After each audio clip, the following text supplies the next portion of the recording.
Walking alongside a loved one on a healthcare journey can be a daunting task, particularly when it's an unfamiliar space for us. And as we all age, there are more and more concerns, including where we'll live, that serves us in order to age healthfully. That's when CarePatrol can step in as an expert to help us and our families make such important decisions. Audrey Berg, she's on the end. She's a care transition manager. Jill Bradway is a value-based care navigator with Corewell Health. Ladies, thanks so much for being here. Thank you. Thanks. So let's start talking about CarePatrol. You guys have an overarching support system for families. Talk about what you do. Yeah, CarePatrol is a senior placement service, but it's no cost to families. We help with transitions of care into all different levels: independent living, assisted living, memory care, and home care. We're helping navigate that process regarding the clinical care needs currently and progressively, as well as the financial. So what is appropriate now but in the future too. All things that you need to think about, and you guys have done this, you know it really well. So Jill, talk about what you do then. Absolutely. So as a value-based post-care navigator, I follow patients throughout their care journey after they leave the hospital.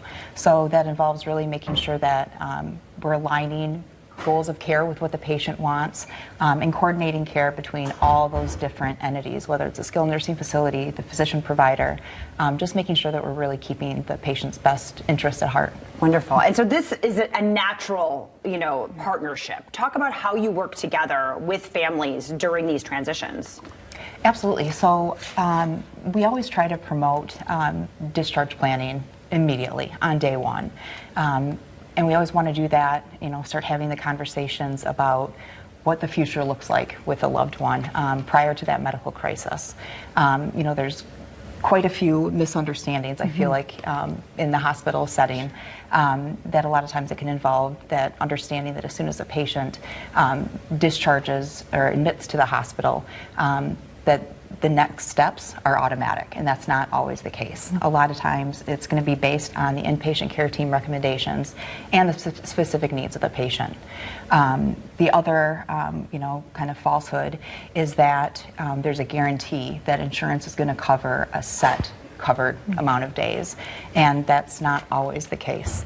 It's going to be dependent, obviously, on a patient's healthcare plan and their coverage, but it's also going to be dependent on the patient's ability to make that consistent, progressive, functional gains for insurance to be able to qualify to continue that skilled care.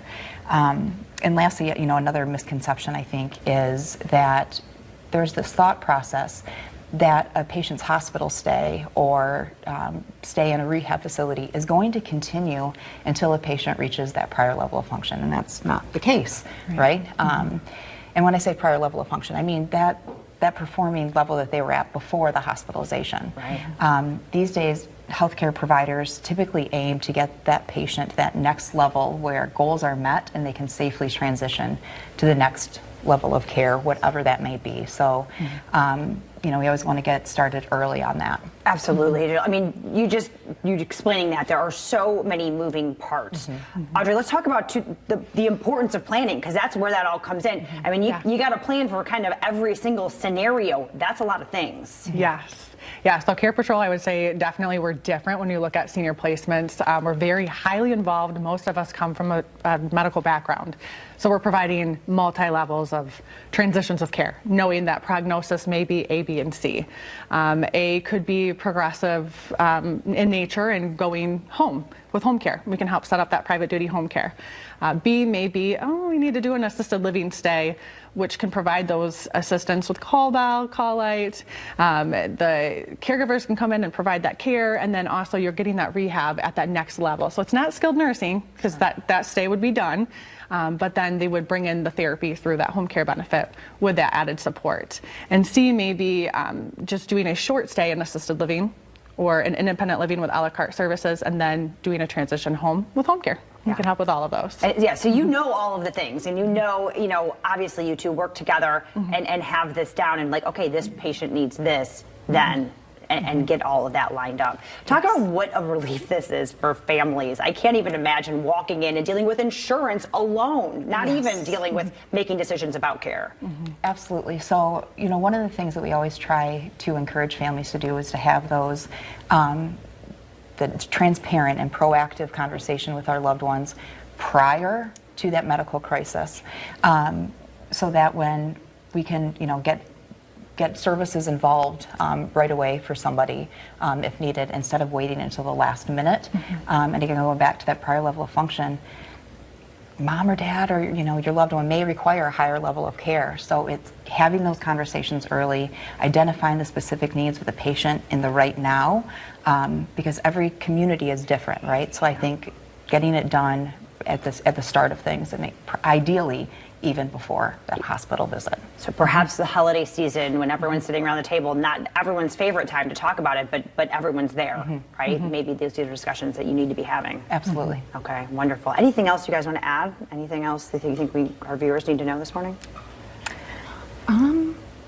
I think the timeline, so like you said, when you're sitting down with family around Christmas time, having those tough conversations, it's never too soon to start the process.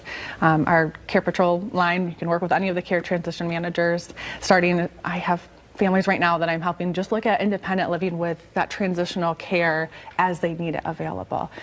So no pressure, but we are here to help. There you go. And the earlier you start, the easier it's going to be down the road. You got to have these discussions. When you open up the book of the discussion, then you're good to go. So ladies, thank you so much for being here. We really appreciate it. You want to learn more, you want to help? I mean, CarePatrol is here to help. They will help you facilitate these discussions if that's what you need to do. CarePatrol.com/WMCR. You can also call them, talk to someone there, 616-773-2085. We'll be right back.